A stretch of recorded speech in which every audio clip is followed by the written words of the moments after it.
रावण की जैसी भक्ति महाकाल की ना तो कोई कर सका है और ना ही कर पाएंगे। लेकिन रावण ने अपने अहंकार की वजह से सब खो दिया।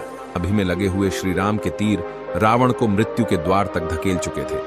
श्री राम जानते थे कि रावण आज अकेले दम नहीं तोड़ेगा, उसके साथ ज्ञान और पांडित्य का अनंत आकाश भी कांच की तरह चकनाचूर होकर टूट जाएगा। तो उन्होंने लक्ष्मण से कहा, अनुज, इस सृष्टि का सबसे बड़ा विद्वान अंतिम सांस लेने वाला है।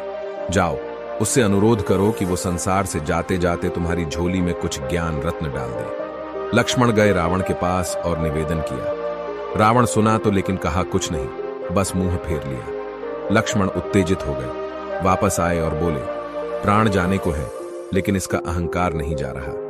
राम ने कहा, क्या तुम इतना भी नहीं समझ पाए कि तुमसे मुंह फिराना ही रावण का पहला ज्ञान था?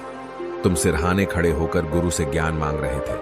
शिष्य का स्थान तो गुरु के चरणों में है, उसके सिर पर नहीं। इस बार लक्ष्मण रावण के पैरों के पास खड़े हुए और सृष्टि के उस सबसे बड़े ज्ञानी ने उन्हें सफल जीवन के कुछ सूत्र दिए। ये सूत्र इसलिए महत्वपूर्ण है क्योंकि ये उस व्यक्ति के मुख से निकले हैं जिसने जीवन में अपने पुरुषार्थ से सब कुछ पा लिया और फिर अपने अहंकार से सब कुछ खो दिया। रावण ने लक्ष्मण से कहा, मन का स्वभाव है सत्य कर्मों को स्थगित करते रहना और दुष्कर्मों की ओर आकर्षित हो जाना। सत्कर्म वो है जो कल्याण, कृपा और करुणा की भावना से किया जाए। दुष्कर्म जिसमें इन तीनों का अभाव हो। कई बार विचार आया कि मैं सीता को ससम्मान लौटा दूं, लेकिन मेरा मन इस सत्कर्म को टालता रहा। यदि मैंने सत्कर्म का पहला संगीत सुन लिया होता तो मरघट का ये साय साय करता हुआ सन्नाटा सुनने की नौबत नहीं आती। शुभ कार्य करने का विचार आए तो उसे कभी स्थगित मत करना, उसी क्षण उस विचार को कार्य में बदल देना, वरना मन अपनी चाल चल देगा।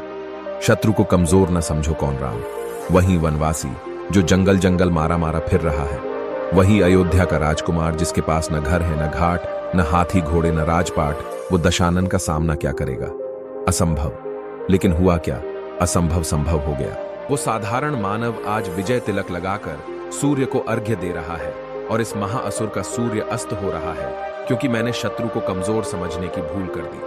और इसकी आधारशिला तो उसी दिन रख दी गई थी जब मैंने जगत पिता से अमृतत्व का वरदान मांगा था। खुद को देवता, असुर, पशु, पक्षी, यक्ष, गंधर्व सभी से सुरक्षित कर लिया था, लेकिन मैंने मनुष्य से सुरक्षा नहीं मांगी थी क्योंकि मैंने मनुष्य को इस लायक समझा ही नहीं। मेरा यही अहंकार मुझे ले डूबा। राज को राज रहने दो। मैं तुमसे अपने मन का गहरा भेद बांट रहा हूं, औरों से न कहना। इससे अधिक हास्यास्पद बात कोई और हो सकती है क्या?